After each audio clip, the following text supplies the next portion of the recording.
జై శ్రీమన్నారాయణ. నేను మీ icon Australia Gattupalli Suresh Babu. ఈరోజు మన టాపిక్ ఏంటంటే గనక శత్రు భయం. అసలు శత్రువులు ఎలా పుట్టుకొస్తారు? శత్రువులు అనేటువంటి వారు మనుషులేనా లేదా వేరే రూపంగా ఉంటారా? మీకు ఒక విషయం చెప్పనా, మనకి నవగ్రహాలను ఉంటాయి. నవగ్రహాలంటే 9, ఛాయాగ్రహాలు 2, మొత్తం 11 అయినా మనము ఆచరణలో తీసుకునేటువంటి గ్రహాలు వచ్చేసి 9 నవగ్రహాలు. వీటి యొక్క స్థల మార్పిడి అవ్వడం వలన, వీటి యొక్క స్థల చెందడం వలన చలనం అవి ఒక్కొక్క రాశి మీద ఒక్కొక్క గ్రహం ప్రభావితం చూపించి మంచి చెడు అనేది తెలియచేస్తూ ఉంటుంటుంది. అలానే వీటన్నిటికన్నా కూడా నవగ్రహాల మనిషికి ఎప్పుడు ఇబ్బంది కలిగించవు. చైతన్యాన్ని ఇస్తుంటే ఇబ్బంది కలిగించడం అంటే ప్రాణం తీసేసేలాగైతే ఉండవు. ఏదైనా పరిహారాలు చేసుకున్నా, యజ్ఞ యాగ హోమాలు జపాలు తపాలు దానాలు చేసుకుంటే కూడా ఆ నవగ్రహాలకు సంబంధించినటువంటి చెడు పోతుంది. ప్రకృతికి సంబంధించినటువంటి చెడులున్నా పోతాయి. పితృదోషాలున్నా, కాలసర్ప దోషం, నాగదోషం, కుజదోషాలు ఉంటే కూడా ఏదన్నా దానికి సంబంధించినటువంటి పూజలు యజ్ఞ యాగ హోమాలు చేయించుకుంటే, ఎక్కడైనా స్నానాలు చేసి తర్పణ వదిలితే పోతాయి. ఏదో విధంగా ఏ గ్రహం అయినా కూడా అశుభ దృష్టి నుంచి శుభ దృష్టిగా మలుచుకునేందుకు మార్గాలు చాలా ఉన్నాయి. చివరిగా మానవ గ్రహం అనేది ఉంటుంది. ఈ మానవ గ్రహం ఏం చేస్తుందంటే మన చుట్టూతూనే ఉంటుంది, మన ఇంట్లోనే ఉంటుంది, మన చుట్టూతూనే ఉంటుంది, మన ఇంట్లోనే ఉంటుంది. శత్రువులు అన్నమాట. మనం ఎదుగుతుంటే తట్టుకోలేరు, మనం ముందుకు వెళ్తూ ఉంటే అసలు ఓర్చుకోలేరు.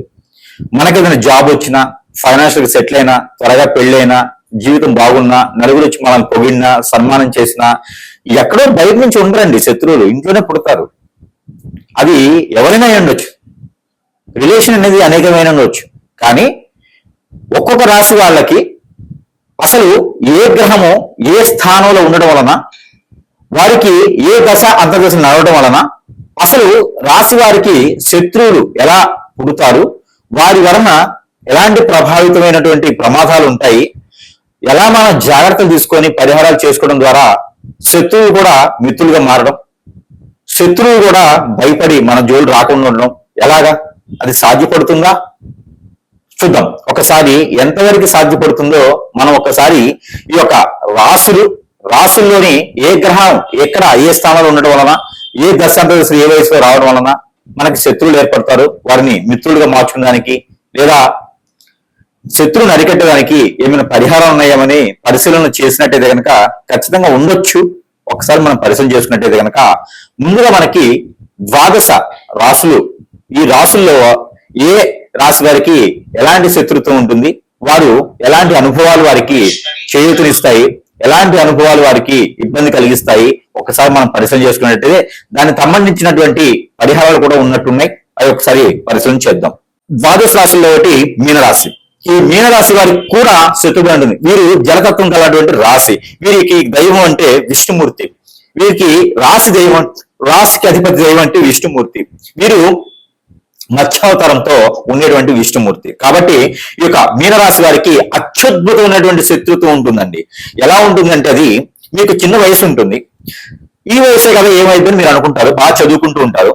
మీ ఇంట్లో ఎవరో వస్తారు, మేనత్లో మేనమామలో, కాలు వేలు ఇడిచిన వాళ్ళు, బామ్మలో అమ్మమ్మలో నాయనమ్మలో వస్తారు. వచ్చేసి ఈ పిల్లకో పెళ్ళాడుకో పెళ్లి చేసి పడేయండి అని చెప్తారు. చిన్న వయసులోనే పెళ్లి చేస్తారు. ఒక పేర పెళ్లి పోయింది అనుకోండి, ఎక్కడ విజయాలు పంపింది అంటారు. ఆ అంటే చెప్పుడు మాటలు వింటారు పేరెంట్స్.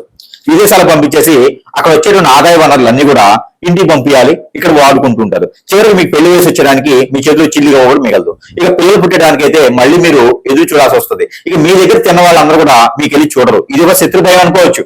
మీ మీద ఆధారపడి బతకడం అంటారు. మీ చుట్టూ మీకు అవసరం వచ్చిన రోజు మీ దగ్గరికి రారు. జాగ్రత్తగా ఉండండి. ఇకపోతే మీకు సెన్సిటివ్ తత్వం ఉంటుంది. ఎవరినైనా మన వాళ్లే కదా అనుకునే తత్వం ఉంటుంది. మీరు నిలబెట్టుకునేది కానీ, మీరు నిలబెట్టుకునేది సాధించేది కానీ ఏమీ ఉండదు. అంతా కూడా మా అమ్మగారు, మా నాన్నగారు, మా మామయ్య గారు, మా అత్తయ్య గారు, మా ఆయన గారు, మా భార్య గారు, మా పిల్లల గారు అని చెప్పేసి అని ఉన్నదల్లా ఊడిచిపెట్టేదానికి సరిపోతా ఉంది. ఇది ఒక శత్రుత్వం.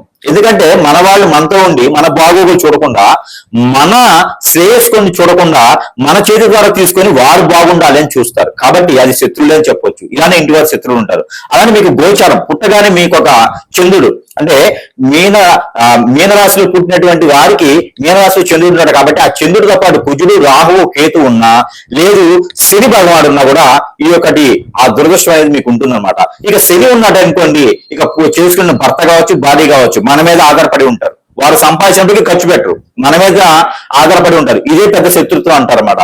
అష్టదిగ్బంధన, మనకి ఎటు పోనీకుండా చేసేస్తారు, మనకి ఉన్నటువంటి ఫ్రీడమ్ అంతా లాగేస్తూ ఉంటారు. ఇది ఒక శత్రుత్వం. ఇక ఎదుగడానికి పిల్లలు వస్తారు, ఈ పిల్లలు కూడా మన ఫ్రీడమ్ లాగేసుకుంటూ ఉంటారు. ఇది పెద్ద శత్రుత్వం అన్నమాట.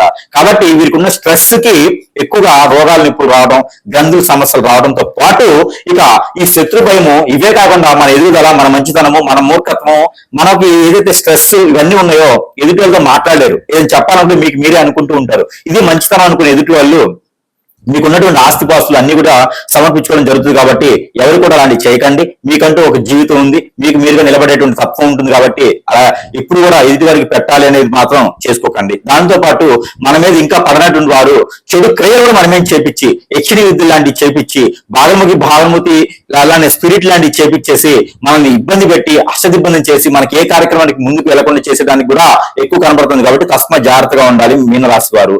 అలానే మీకు ఇంకా చిన్న చిన్న సమస్యలు ఉన్నాయి, ఆందోళన, చికాకు, నిలబట్టలేదు, ఆస్తులు సంపాదన లేదు, మాకేది చేసినా ముందుకు వెళ్ళట్లేదు, జాబ్ లో గ్రోత్ లేదు, బిజినెస్ లో గ్రోత్ లేదు అనుకునే వారు ఎవరైనా ఉన్నారంటే కనుక ఖచ్చితంగా మీ మీద అలాంటి చెడు క్రియలు జరిగినాయి అని అర్థం. అది కూడా పెద్ద శత్రుత్వం అని అర్థం. ఈ శత్రువులు ఎదుర్చడానికి అయితే కనుక చిన్న చిన్న పరిహారాలు చేసుకుంటూ, ఇంకా పెద్దగా ఉందంటే కనుక సమీప దూరంలో ఉంటుంది ఎక్కడైనా గురువు గారు సంప్రదిస్తే మీకు ఉన్నటువంటి సమస్య పరిష్కారం మార్గం అనేది ఖచ్చితంగా చూపించబడుతుంది. కాబట్టి ఈ రకమైన పరిష్కారం మీకోసం. ఇక ఈ రాశి వారికి అయితే కనుక ఈ పరిహారం చేసుకున్నట్లయితే ఖచ్చితంగా మీకు మంచి జరిగేదానికి అయితే అవకాశం ఉంది. ఇక ఈ పరిష్కారానికి గురువు గారికి అయితే దక్షిణ కింద 50,000 రూపాయలైనా ఇవ్వచ్చు పుష్కలంగా. ఎట్లా అంటే కనుక ఈ యొక్క పరిహారం అంత గొప్పగా ఉంటుంది. ఈ పరిహారం ఏమిటంటే కనుక మీకు నిజంగానే శత్రువు ఉన్నాడని గమనించారా? మీకు నిజంగానే శత్రువు ఉన్నాడు గమనిస్తున్నారా? చూసారా? మీకు నిజంగానే చెడు చేశారా? అయితే మీరు తప్పకుండా ఈ పరిష్కారం చేయండి. మినుముల పిండి ఉంటుంది, మనకి పొట్టు మినుములు ఉంటాయి, ఆ మినుముల పిండి ఉంటుంది. ఆ పిండి తీసుకోండి 1 కిలో. ఆ పిండి తీసుకొని ఒక బొమ్మను తయారు చేయండి. కాళ్ళు, చేతులు అలానే మొండెము పెట్టేసి ఒక బొమ్మను తయారు చేయండి. ఎట్లా పూరి పిండిలా కలిపేసండి ఒక బొమ్మను తయారు చేయండి. దానిపైన నల్ల నువ్వులు అతికించండి. అతికించిన తర్వాత కందులు ఉంటాయి, ఈ కందులు తీసుకొని కళ్ళగా పెట్టేయండి. అలానే జీడిపప్పు నుదుటిని పెట్టండి. పెట్టేసిన తర్వాత ఆవాలు, ఈ యొక్క నల్ల ఆవాలను దొరుకుతాయి, అవి కాళ్ళకి, చేతులకి అతికించండి 5 ఇవి అతికించిన తర్వాత స్టమక్ ఒకటి ఉంటుంది. ఈ స్టమక్ దగ్గర మీరు ఉలవలను ఉంటాయి, లేదు అంటే కనుక గసగసాలు ఉంటాయి, లేదు అంటే జీడి గింజలు ఉంటాయి, అవి ఒక 2 తీసుకొని, లేదా గురిగింజలు ఎర్రవి తీసుకొని ఆ స్టమక్ పెట్టేయండి. ఇక మీ మీద శత్రువు ఎవరున్నారో వారికి ఇక మీకు బిర్యానీ ఆకు ఉంటుంది ఇంట్లో, బిర్యానీ పత్తా అంటారు, దానిపైన మీ శత్రువు పేరు రాయండి. రాచి ఈ బొమ్మ కింద పెట్టేసి బొమ్మ పైన ఈ రావి ఆకు ఉంటుంది. ఈ రావి ఆకు పైన మీ జోలు రాకూడదు, మీకు ఏది చెడు జరగకూడదు, మీరు చేసినటువంటి చెడు క్రియ ఏది ఉందో మళ్ళీ వారికే తగలాలి అని చెప్పేసి ఆ రావి ఆకు పైన లిఖించండి. దేంతో రక్కిస్తారు? కాటుకతో రాయండి.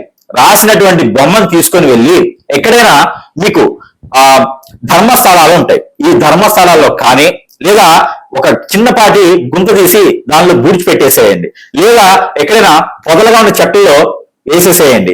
ఇలా చేయడం ద్వారా అది ఎట్లా రావ్యాకులు చుట్టాలి, రావ్యాకులు చుట్టేసి మీ వైపు ఇంకా రాకూడదు అని చెప్పేసి తలుచుకొని ఈ బొమ్మను తీసుకుని వెళ్ళి అక్కడ వేసినట్టు కనుక దీనికి ఒక మంత్రం ఉంటుంది. ఈ మంత్రము ఖచ్చితంగా మీకు చెప్తే తెలిసి తెలియక అందరికి చేయొచ్చేమో. ఈ మంత్రం అయితే ఖచ్చితంగా ఎవరికైతే అవసరం ఉందో వారికే చెప్పాల్సినటువంటి సందర్భం వచ్చినప్పుడు చెప్పేదానికి ఉంటుంది. ఇకపోతే ఈ బొమ్మను తీసుకుని వెళ్ళి చిన్న చిన్న శత్రువులు అయితే ఇట్లానే చేయొచ్చు. ఆ పేరు రాసేసి ఇక మీ జోలు రావద్దు అని చెప్పేసి అని ఎక్కడ పొదలుగా ఉన్న చెట్లలో వేసేస్తే కనుక ఖచ్చితంగా మీకు ఆ శత్రువులు అనేది మీరు ఎదుటి పడ్డా కూడా వారు తల దించుకొని బయటికి వెళ్ళేటువంటి తత్వం ఉంటుంది. మీ జోలని వాడు అరాయించకపోయినా వారిగా చివరి దశలోకి వచ్చినా కూడా మీ జోలిని తస్మా రారు. కాబట్టి ఇది ఎక్కువగా శత్రువులు బాధిస్తున్నారు అంటే మాత్రమే ఈ ఒక ప్రక్రియ చేయండి. ఇది చేయడం ద్వారా మీకు వచ్చేటువంటి ఇబ్బంది అయితే ఏం లేదు. ఈ యొక్క పరిహారం ఖచ్చితంగా చేసుకుని మీ శత్రు భయాన్ని కూడా కొంతమేర దూరం చేసుకోవచ్చు. ఈ పరిహారం వచ్చేసి మీరు నల్ల నువ్వులు 1 కిలో తీసుకోండి. దాన్ని మన ఇంట్లోనే హాల్లో కావచ్చు, బెడ్రూమ్ లో కావచ్చు, కిచెన్ లో కావచ్చు, ఎక్కడైనా మీకు ప్లేస్ ఉంటే అక్కడ స్టార్ అంటే ఎలా ఉంటుంది తెలుసు కదా, నక్షత్రం. ఈ నక్షత్రం యొక్క సింబల్ వేయండి. వేసేసి దాని మధ్యలో ఒక నిమ్మకాయ పెట్టండి. ఆ నిమ్మకాయ సగానికి కోయండి, బద్దలుగా కోయకూడదు, సగానికి కోయాలి. ఈ సగానికి కోసినటువంటి నిమ్మకాయలో ఎవరైతే మీకు శత్రువు అని గమనించారో వారి యొక్క ఫోటో 4 మడతలు వేసి దానిపైన స్టార్ బొమ్మ వేసి ఆ నిమ్మకాయలో పెట్టేయండి. దానిపైన మీరు ఈ యొక్క విభూది ఉంటుంది, విభూది అలానే భస్మం సాంబ్రాణి ఉంటుంది. ఈ 2 కూడా మిశ్రమాన్ని కుంకుమ కలిపి, పసుపు కలుపుకోదు, కుంకుమ కలిపేసి ఈ 3 కలిగినటువంటి మిశ్రమాన్ని ఆ నిమ్మకాయ పైన వేసి దానికి ముందు పక్కల 5 కర్పూరం బిళ్ళలు పెట్టి ఆ నిమ్మకాయ లోపల సాంబ్రాణి కడ్డీలు 5 వెలిగించేయండి. ఇవి 2 ఒకే దాటిలో ఉండాలి. ఇకపోతే గోధుమ పిండి తీసుకొని ఆ గోధుమ పిండి పూరి పిండిలో కలిపేసి దాని లోపల నల్ల నువ్వులు కూడా వేయాలి. ఆ వేసినటువంటి గోధుమ పిండికి ఒక పక్కన పాము, మరో పక్కన తేలు, ఈ 2 బొమ్మలు తయారు చేయండి. ఈ 2 బొమ్మలు తయారు చేసి ఈ రెండింటి మధ్యన ఈ యొక్క మనం చెప్పినటువంటి ఈ నిమ్మకాయ పెట్టారు కదా, ఆ నిమ్మకాయ చేసేసి ఇక మీరు ఏదైతే శత్రు భయం ఉందో ఆ శత్రువు ఇక మీ జోలు రాకూడదు అని చెప్పేసి అని మనస్ఫూర్తిగా తలుచుకోవాలి. మంత్రం అయితే ఉంటుంది. ఆ మంత్రం అనేది మనకు విశిక్షణ ఇవ్వడానికి జరగదు. అది నిజంగానే శత్రువు ఉన్నారని గురువుని సంప్రదిస్తే అప్పుడు ఆ శత్రువు ఎంత బలంగా ఉన్నాడో చూసి ఆ మంత్రం ఇవ్వడం జరుగుతోంది. ఈ ప్రక్రియ చిన్న చిన్న శత్రువులు అయితే మీరు చేసుకోవచ్చు. ఇది చేసిన తర్వాత ఆ కర్పూరం బిళ్ళలు, అగరబత్తి పూర్తిగా కాలిపోయిన తర్వాత ఈ 2 పిండిని పాలు, ఏదైతే గేదె పాలు ఉంటాయో ఆ పాలు తీసుకొచ్చి ఈ పిండి 2 తేలు, పాము ఉన్నటువంటి పాము, ఈ 2 పిండిని కలిపేసి ఆ నిమ్మకాయ మధ్యలో పెట్టేసి బాగా ఉండ చేసి అది తీసుకుని వెళ్ళేసి ఎక్కడైనా పాడేడు నీటిలో వేయండి. ఇక ఆ స్టార్ బొమ్మ అయితే గనక ఆ నువ్వులు ప్రతి రోజు కూడా ఇంట్లో నుంచి బయటికి ఒక చిటికెడు, ఇంట్లో నుంచి బయటకు ఒక చిటికెడు, ఇంట్లో నుంచి బయటకు ఒక చిటికెడు వేస్తూ ఉండండి వాళ్ళ పేరు చెప్పి. జన్మలో మళ్ళీ మీ వైపు కాదు కదా, కన్నెత్తి చూడాలన్నా కూడా చెమట్లు పుట్టాలి, అట్లా ఉంటుంది శత్రువుకి. కావాలంటే ఇది చేసి చూడండి. తస్మా జాగ్రత్తగా ఉండాలి. ఇది చేసేటప్పుడు మీరు ఆహారం భుజించకుండా, ఆయిల్ ఫుడ్ తినకుండా ఉండండి. స్నానం చేసి చేయాలి అనేది అయితే ఏం లేదు. ఇది ఏ సమయం చేయొచ్చు, ఫుడ్ తినకుండా చేయండి. అది చేసిన తర్వాత ఆ రోజంతా కూడా నేల పడక చేయండి. మీరు మళ్ళీ పెళ్ళైన వారైతే కనుక ఇద్దరు ఒకే దగ్గర పనుకోకూడదు. ఈ ప్రికాషన్స్ తీసుకొని ఈ పరిహారం చేయండి. శత్రువు తస్మా మీకు దగ్గర కూడా రాడు. ఈ పరిహారం చేసి చూడండి. శత్రు భయం అనేది మనకి నశించిపోతుంది. శత్రు భయం నశించడానికి గల పరిహారం, ఈ పరిహారం మీరు చేసుకొని శత్రువులు నిజంగా మీకున్నారంటే కనుక వారిని అరికట్టొచ్చు. ఎలాంటి కనుక బియ్యం పిండి ఉంటుంది. ఈ బియ్య పిండి తీసుకోండి. బియ్య పిండి తీసుకొని చుట్టూత కుంకుమ తీసుకొని 5 రకాల బొట్లు పెట్టండి. 5 బొట్లు పెట్టండి. ఈ బియ్య పిండితో ఒక కుండి చేయండి. దాని లోపల నువ్వుల నూనె పోయండి. ఈ నువ్వుల నూనె ఆముదము కలిపిపోయాలి. ఈ కలిపిపోసినటువంటి నువ్వుల నూనె ఆముదం ఒక్క ఒత్తి వేసి వెలిగించాలి. వెలిగించిన తర్వాత ఈ ఒత్తి వెలిగించిన తర్వాత దాని లోపల కాటుకని కొంచెం వేయండి. ఇది నూనె లోపల కాటుకు కొంచెం వేయండి. ఈ వేసినటువంటి దీపాన్ని ఇంట్లో మీరు దక్షిణ వైపున పెట్టండి. దక్షిణ వైపున పెట్టి ఎవరైతే పేరుందో ఆ శత్రువు పేరు రాగి ఆకు పైన కాటుకతో రాసి ఆ దీపం కింద పెట్టండి. వాడికి ఖచ్చితంగా మీరంటే భయం ఏర్పడుతూ ఉంది. ఆ దీపం కొండెక్కిన తర్వాత ఈ కాటుక పెట్టినటువంటి ఏదైతే మట్టి ఈ యొక్క దీపం ఉందో, ఇది మనకి వరిపిండితో చేసినటువంటి దీపం ఉందో, ఈ దీపము రావి ఆకు ఈ 2 కూడా తీసుకెళ్లి ఎక్కడైనా పారేటువంటి నీటిలో వేయండి. మీకు శత్రు భయం అనేది ఉండదు. ఇక్కడ ఒక మంత్రం ఉంటుంది. ఆ మంత్రం అనేది నిజంగా శత్రువు మీకు ఉన్నారు అంటే మనం ఇచ్చేదాన్ని జరుగుతుంది తప్పితే చిన్న చిన్న శత్రువులు ఉన్నారు అంటే కనుక ఖచ్చితంగా ఈ పని చేయండి. మీ అమ్మాయి జోలు ఎవరైనా వచ్చారా, ఈ పని చేయండి. మీ అబ్బాయి జోలు ఎవరైనా వచ్చారా, ఈ పని చేయండి. అంటే శత్రువులు మన ఇంట్లోనే ఉంటారు కదా, మనకు తెలియకుండా కూడా ఉంటారు. మిమ్మల్ని ఇబ్బంది పెట్టేవారు ఎవరైనా ఉన్నారు, డబ్బులు తీసుకుని ఇబ్బంది పెడుతున్నారు, ఇలాంటి వారు ఉన్నారంటే కనుక ఖచ్చితంగా మీ ఆయన ఎవరైనా వల్ల వేసుకున్నారా, లేదా మీ ఆవిడ ఎవరైనా వల్ల వేసుకున్నారా, ఇలాంటి వారు కూడా వారి పేరు రావి ఆకు మీద రాసి ఇలాంటి దీపాలను పెట్టినట్టు కనుక 3 రోజుల్లోనే వారు మీ జోలు రాకుండా ఉంటారు. కాబట్టి ఈ యొక్క పరిహారం మీకోసం చేసి అదృష్టవంతులు అవ్వాలని కోరుకుంటూ ఉన్నాను. జై శ్రీమన్నారాయణ.